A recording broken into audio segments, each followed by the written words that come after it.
I'm ugly. Look, I have a pimple. Look at my wrinkles. I'm stuck. I don't deserve it. I should stay home so no one sees me. I can't get dressed. I can't decide what to wear. No, I'm not worthy. I don't deserve this. I can't get dressed. Can't decide what to wear. No, I'm going back to bed. I can't. I am not worthy.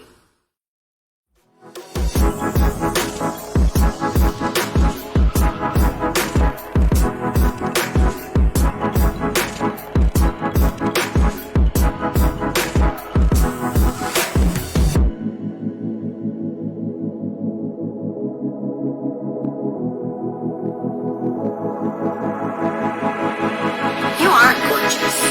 I'm a magnet to good things.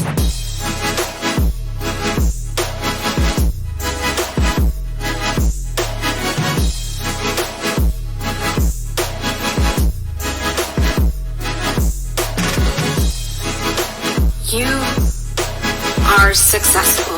You can do this. You deserve this. You're a leader. You're worthy.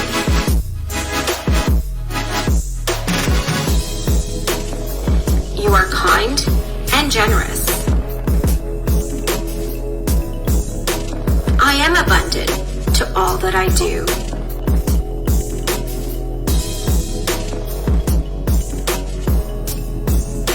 I can change anything, and I can do this.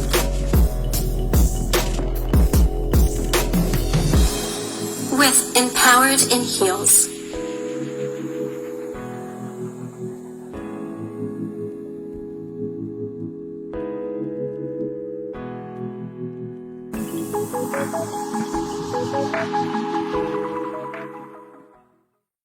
I'm Suzy Tamasy, and I'm your host at Tvchaar.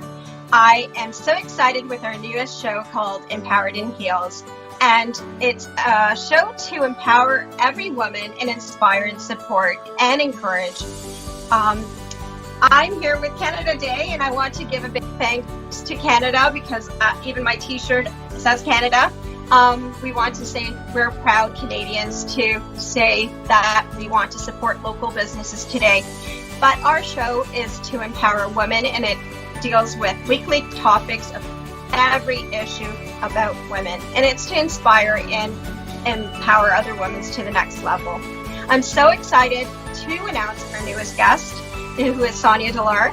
I'm just going to give you a little bit about myself. I am an entrepreneur. I have a clothing line that supports women's shelters throughout Ontario, and I am a chief editor of two magazines called Biz and Fashion, in which we deal with business topics and fashion, so we intertwine the two.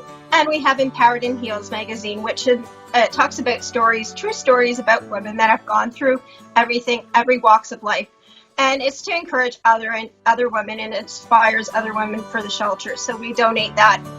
We are a non-for-profit, so just wanted to give a little bit about myself so you can have a bit of a background. But I'm so honored to have a true friend and a guest today. She is a powerhouse in money, and money is such a big topic for women. And my true goal is to inspire other women and have this show to help women in different avenues of their life. So I would like to welcome SONIA DOLAR. She is a financial advisor, a pianist, and a girl with money, which is a huge topic for us women to deal with. So welcome, SONIA.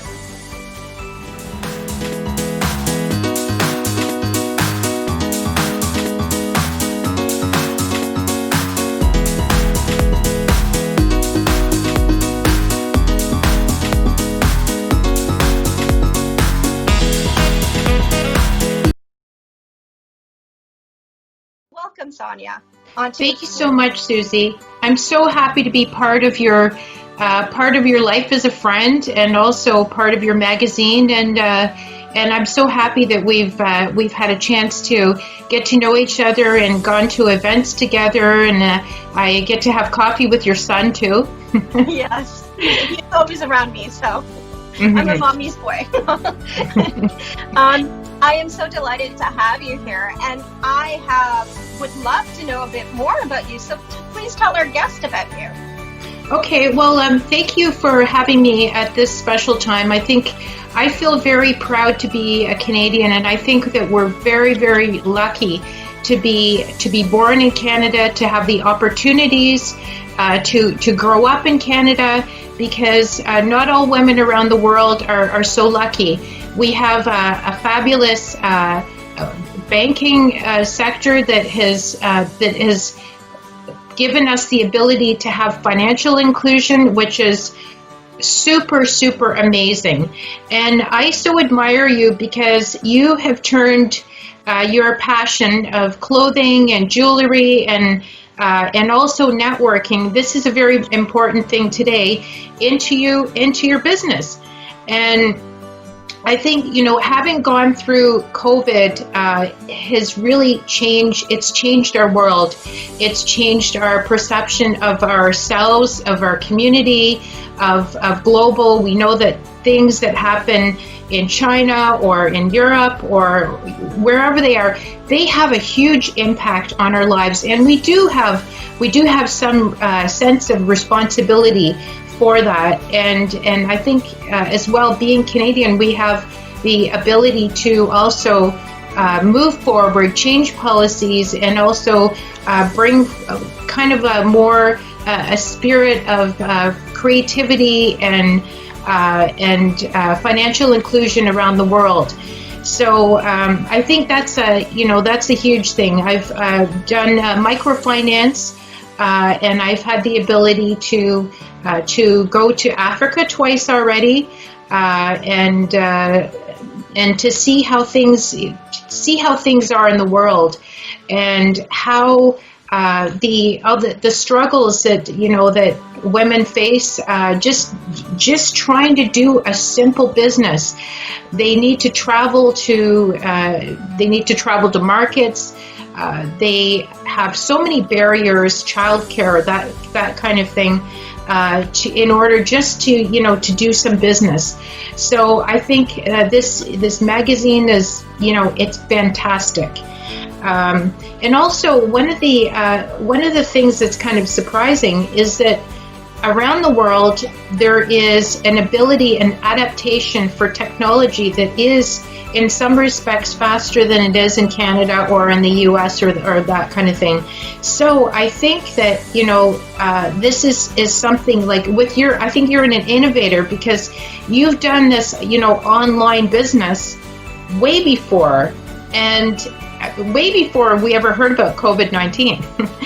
So this is, and the jewelry and the ideas and the networking, is so important for today. How do we, being isolated, have a continuation of the office space that is from bricks and mortar to our own space into a digital community? So I think I'm very grateful to be part of this. So. Thank you. Yes, I always say that it's so important to have multiple streams of the business, not to rely only on one source. So I'm very blessed in that sense.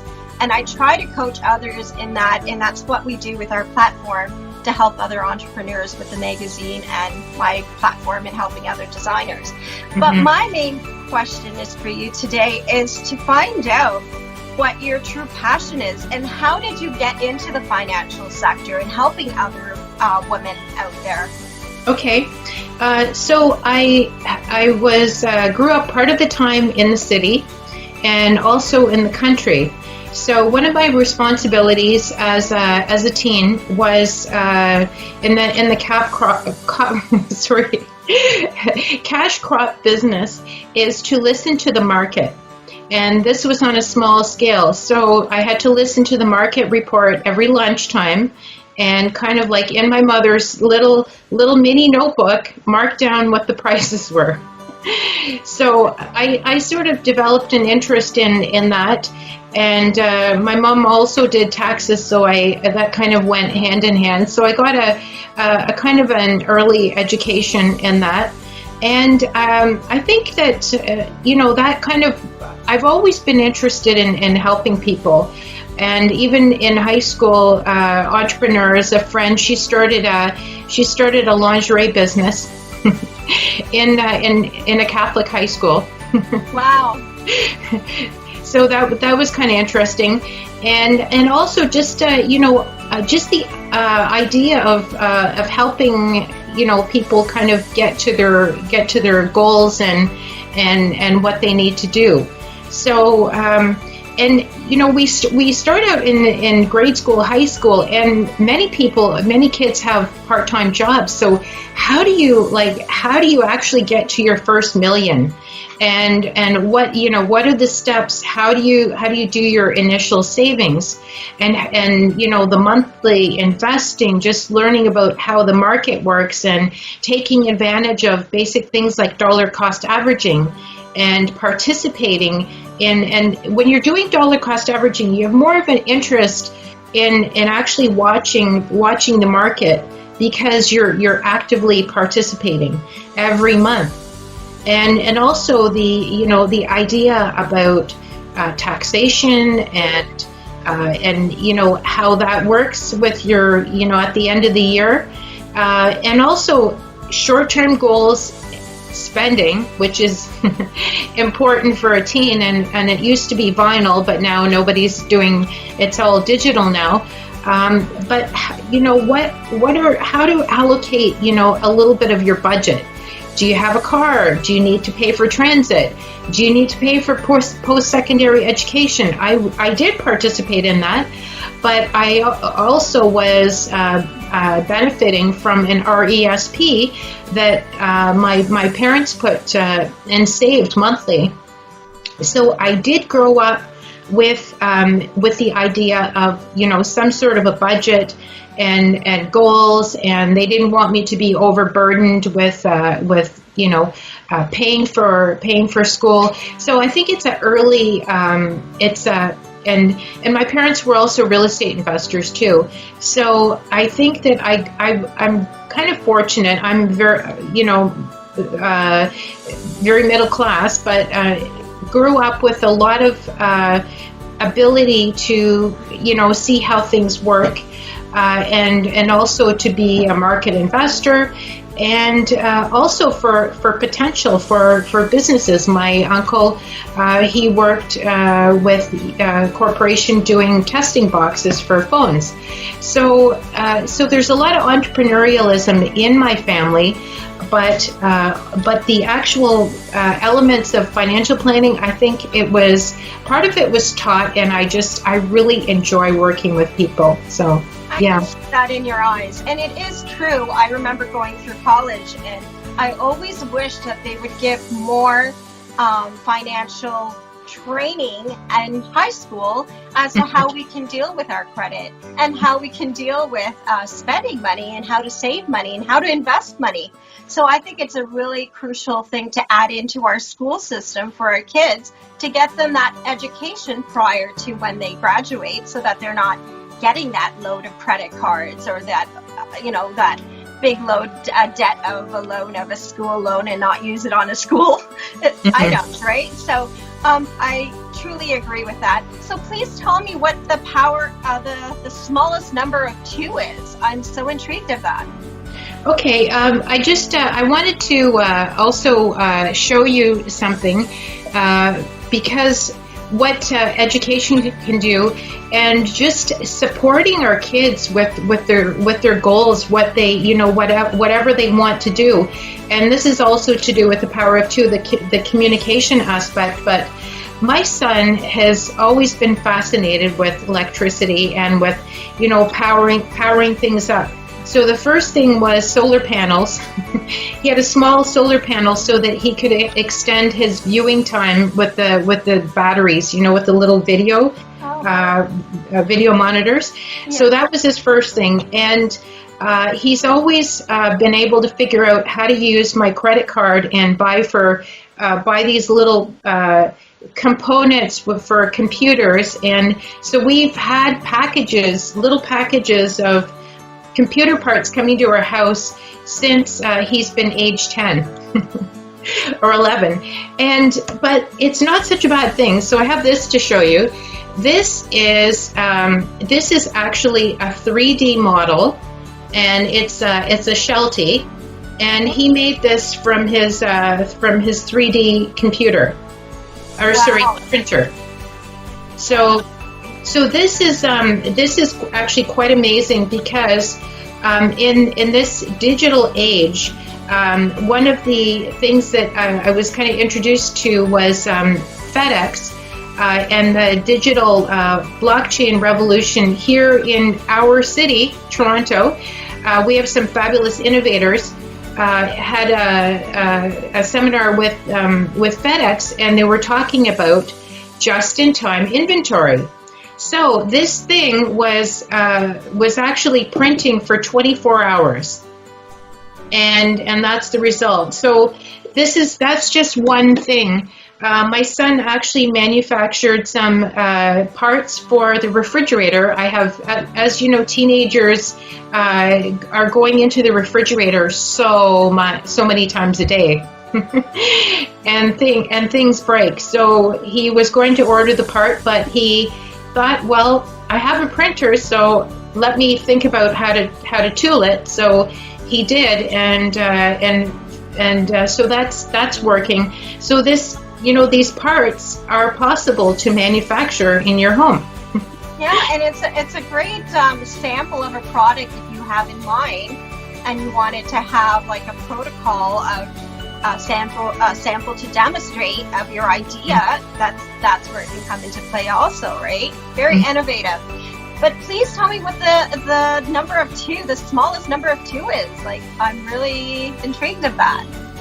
Okay, so I've learned a lot of things. You spoke to my our mutual friend Mayor Ezra a little while ago, and the communication is always in twos, right?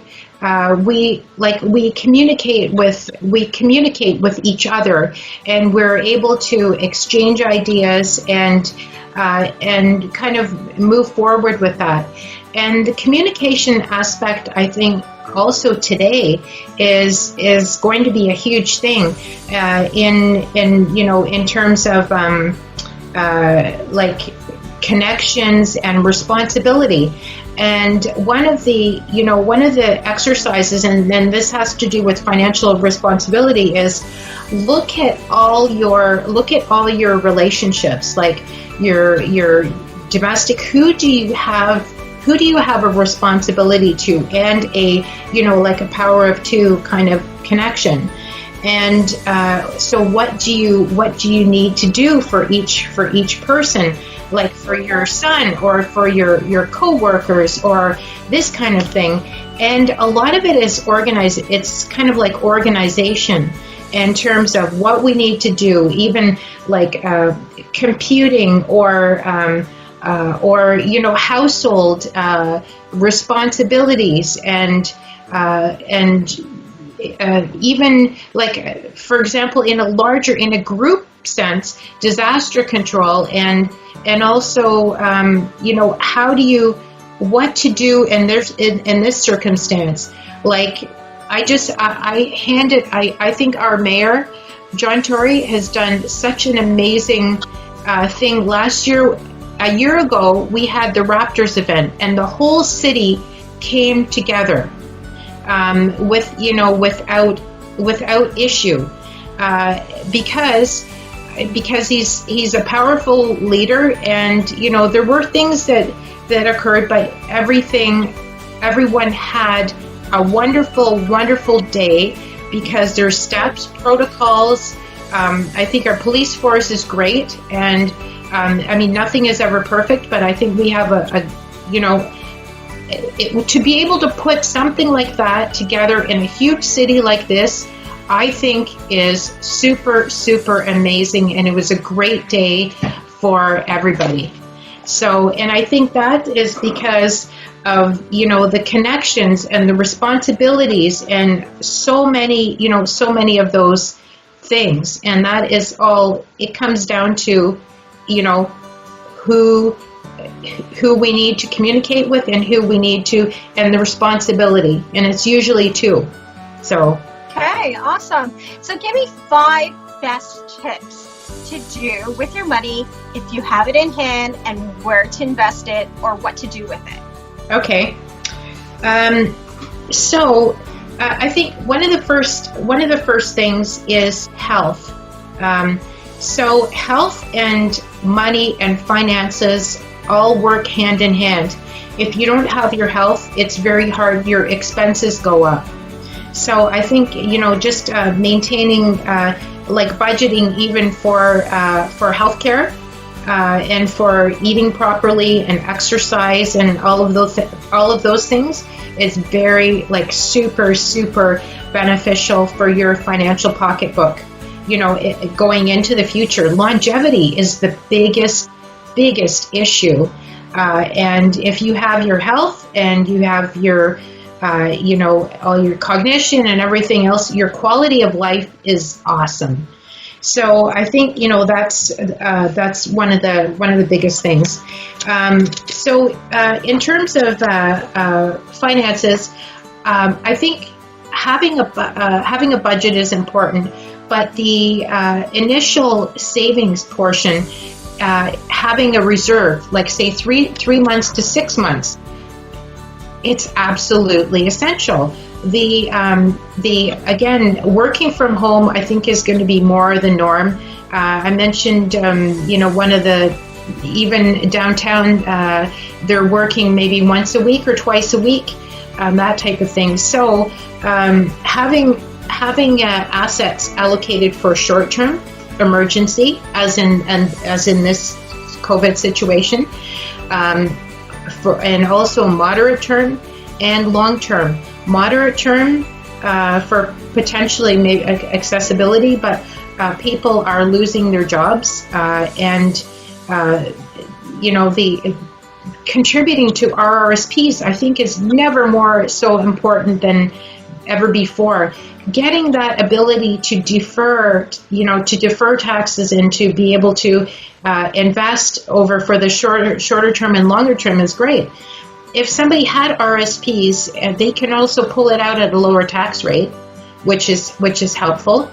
And also for long term, if you have the power of the compounding, you have limitless potential. Warren Buffett has done well because he's been an active investor, and he's been a long-term value investor. So I think those things are super important. And also looking at, like, in terms of financial, before you can even get to an investment, I think it needs to be, the big qualifier is, because we're all different. We all have different priorities. We all have different expenses. We all have different, risk tolerances. And looking at the risk tolerance, I think, is the most important factor. Because if you can't sleep at night, if you can't feel comfortable with holding that, and you have an uncertainty is the biggest detriment to investing. If you may feel comfortable in investing in companies, or you may be more comfortable in mutual funds, or where that you have certain risk parameters, and the portfolio managers have a certain ability to use options or other kinds of things to mitigate risk. But I think the basic, like going back to the basics, for example, looking at goals and objectives, and thinking about what the financial priorities are it's super important. And also looking at investment constraints like liquidity, what the time horizon is it 1 year, 3 years, 5 years, 7 years? I think the business cycle which is, basically like around 5 to 7 years, is a huge, that understanding needs to be educated, like our young people, so that they have an idea of, we've had different issues with oil and gas companies and different risk factors, but that whole timeline is a consideration, and and different elements will fit into that. We used to be more of a resource country, but I think we're transforming into an idea nation, more and more and more. And I think Toronto and Ottawa, they're really hubs for innovation, digital transformation, and that kind of thing. And also too, the regulatory environment will dictate a lot of how companies will perform. And for example, like Shopify and Amazon, they've been kind of in kind of an expansion area. Maybe they will start to become more like dividend paying companies, because this adoption is so widespread that we can get older and get gray and depend on these for our income portfolio. But dividend kind of investments like banks and food companies and Loblaws and Sobeys, and the one thing that hasn't changed through COVID is that we need to eat. We need to heat our homes. We need all these basic kinds of things, and the internet. And I also say I'm so grateful to live here, because we have our companies that have really risen up to capacity, given us capacity by investing in infrastructure. Bell Canada and Rogers have, they've been spending money to make sure that we have telecommunications. I mean, I've picked up the phone at lunchtime, and sometimes it's hard to call out, which is like, this is almost never before. But this is a thing that we have the infrastructure, because they put in money to address this. So these are great. These are great for us, going forward. So I think technology area, it's great. Also, in terms of healthcare, is, we're aging. We have retirement homes, that kind of thing, and there is such a demand for more of like a precision medicine. As we see, with this COVID, they haven't come up with a vaccine yet, because it's something that is changing. The dynamics of healthcare is absolutely, it's huge. And I think, people will react, they react differently to different medications. And that is like totally a fascinating area.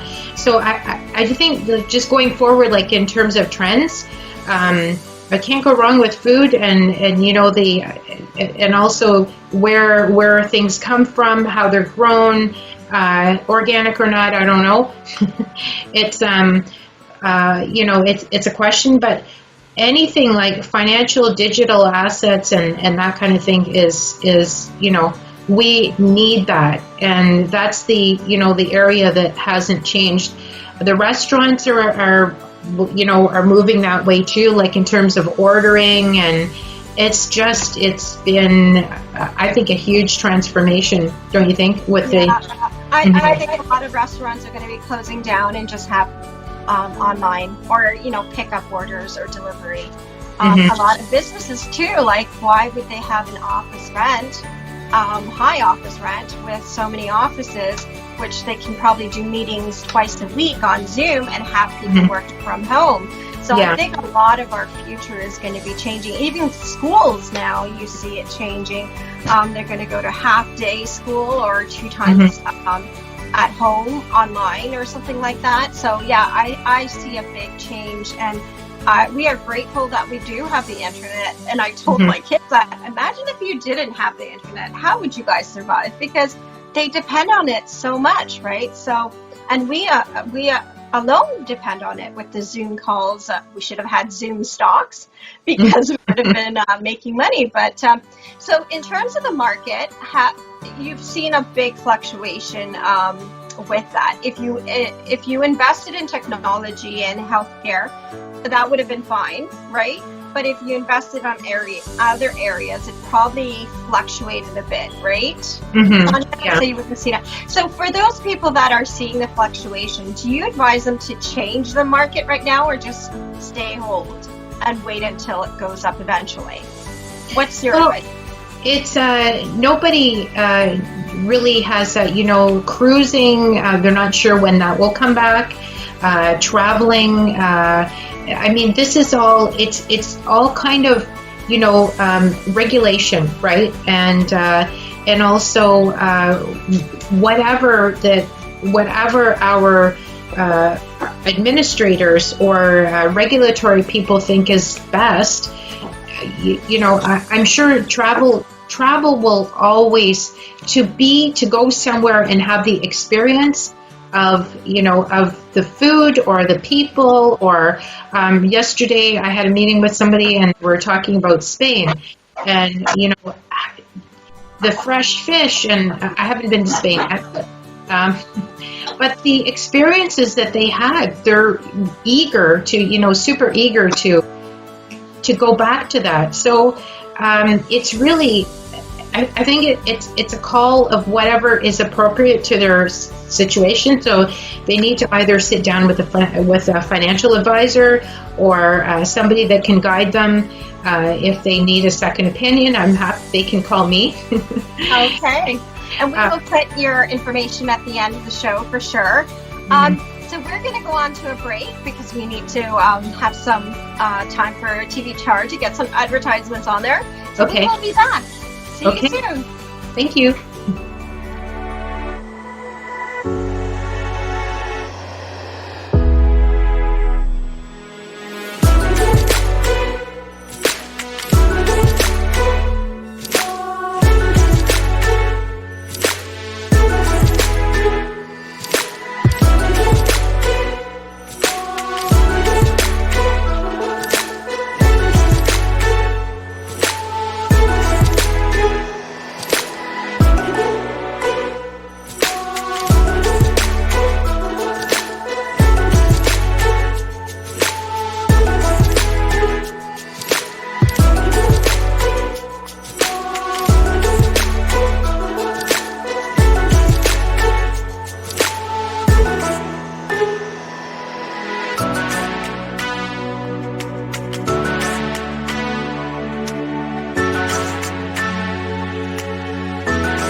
I have an honor to have SONIA DOLAR here.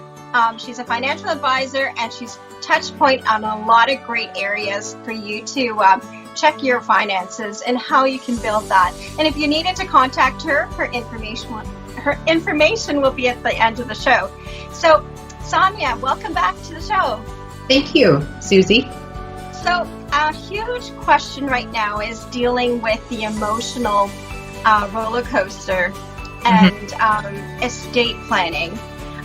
It's always important to have an estate and a planning in place because of unforeseen circumstances that we have today. What is your advice in that, and how can people start looking at that and getting prepared or having things done now for anything that is to come? Okay. So again, I think it's looking at all the relationships, looking at children, looking at business partners, extended family members, that whole dynamic. And do they need to have something that's guaranteed? Do they need like a guaranteed income, or do they need or some kind of like stipend or something? And also included in this is pets, because and I think also keeping track with seniors and making sure that they're okay, and that kind of connectivity is very important. But I think the having maybe some kind of like, if you look at fixed payouts or that kind of thing with segregated funds, those are also very helpful. But also the wills and powers of attorney, because that's part of a responsibility. If you do have a power of attorney, then you're not able to give somebody access to what you need. So it's actually hurting yourself and your ability to advocate for yourself or for the other person, or as a matter of healthcare, where would you in terms of facilities and somewhere closer to your home or that kind of thing. So all of these logistics kind of need to be talked about and decided and that kind of thing. And as well, if there isn't any direction, how does somebody else really know to advocate or to do for you? You can't. It's impossible. And otherwise, like in terms of estate planning, if there isn't a direction, things will get hung up. And why take 3 or 4 years when it could be done in a year or two? So this could cause hardship to other family members, or in terms of like houses, residencies, and that kind of thing. So as you see, if you have to pay for something over a longer time period, it's going to cost. It's the maintenance. It's not just the capital asset, right? It's paying for that over many months, and insurance and all the and all the other things. So yeah, I think it's just good it's just good planning to do.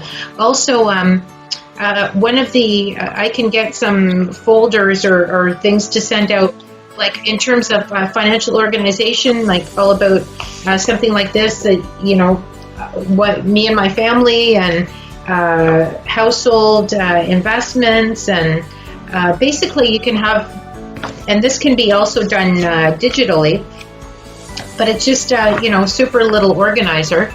And also there's also, I have other lists for things which we can post after.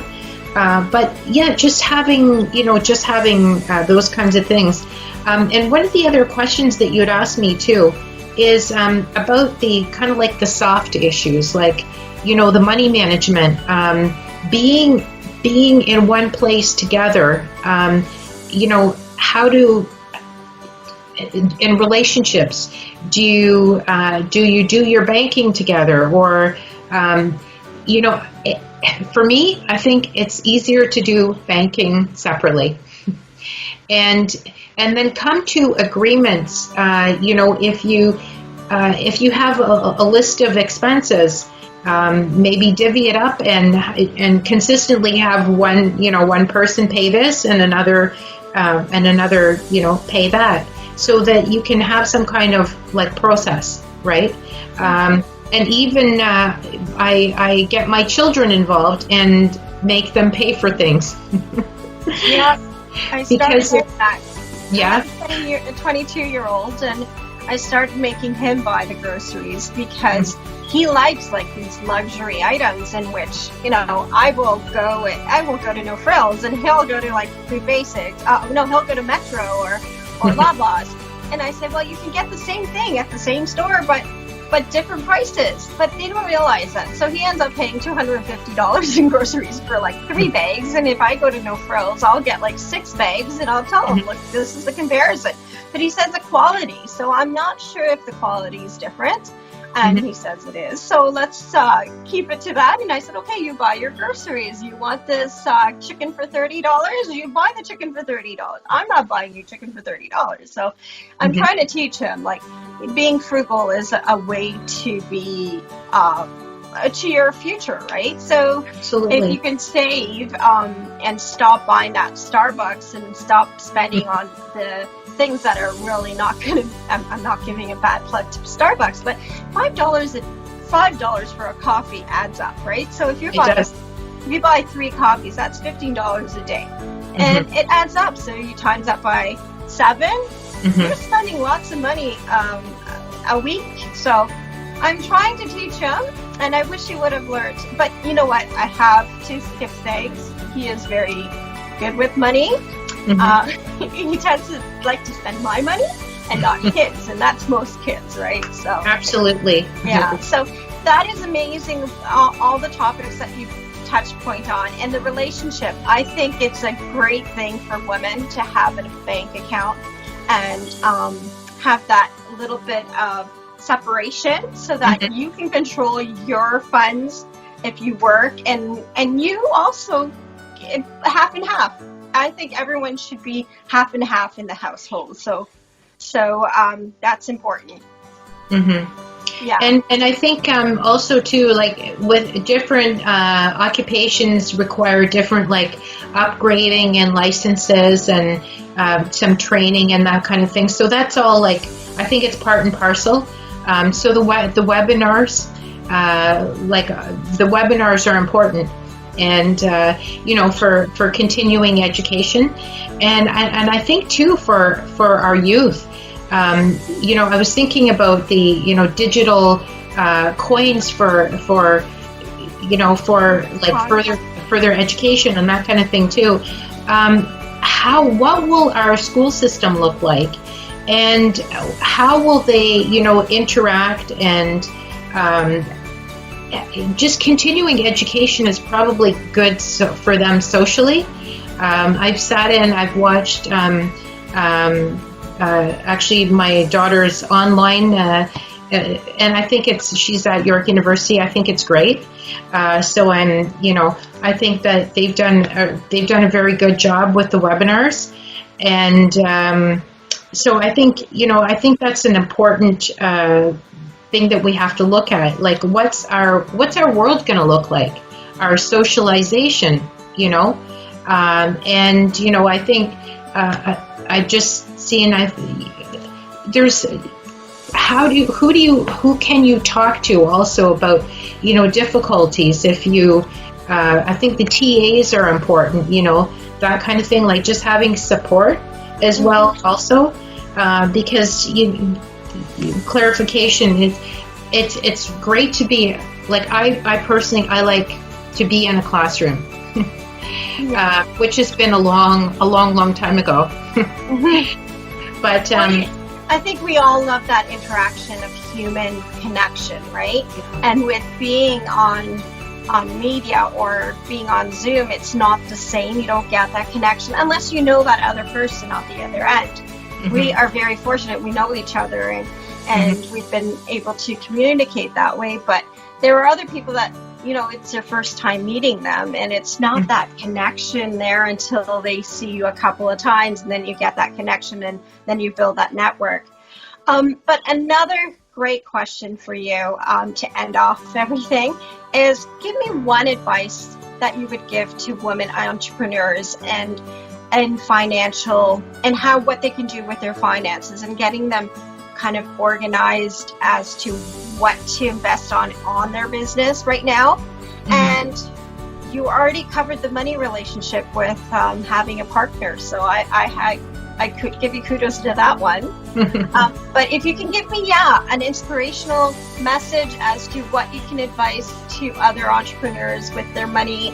And now, because a lot of businesses aren't doing well and they haven't been able to do much because they had a brick and mortar store, or they've had something that people couldn't access, what can they do to revive that in a better way or invest on?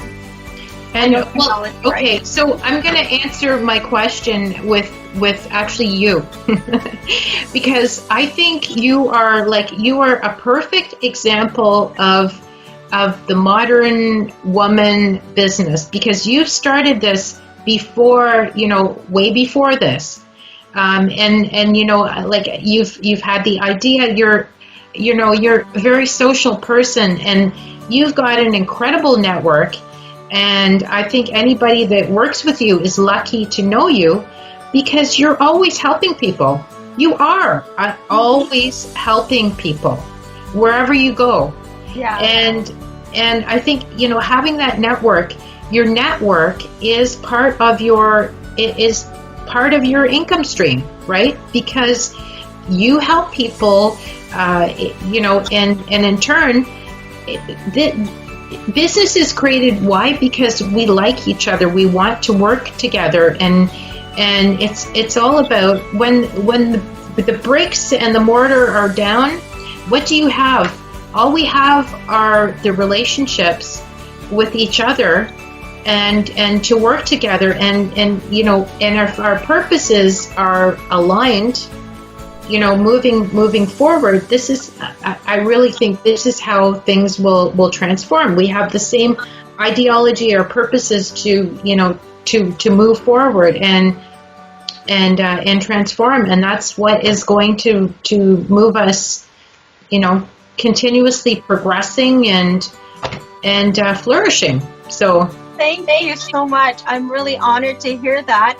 I think you've got it by the point, because it's that human connection and helping others, and it always reciprocates to you. So if you can help someone, it always gives you that network connection, and someone will refer you back. And then even if you don't get business with that one particular person, at least you help someone else to get a connection, and then it grows onwards. And then they still remember, okay, you know what? Suzy was the one that sent me to her, and she was amazing. So I'm going to go back to Suzy and see who else I can connect with, right? So that is part of life, right? In helping each other and making a purpose of your life, and not just be a number and not make a difference. So this is why I wanted you on the show, because I know you have a passion for helping others and finance and even yourself as a person. So I really am honored to have you as my third person on my show on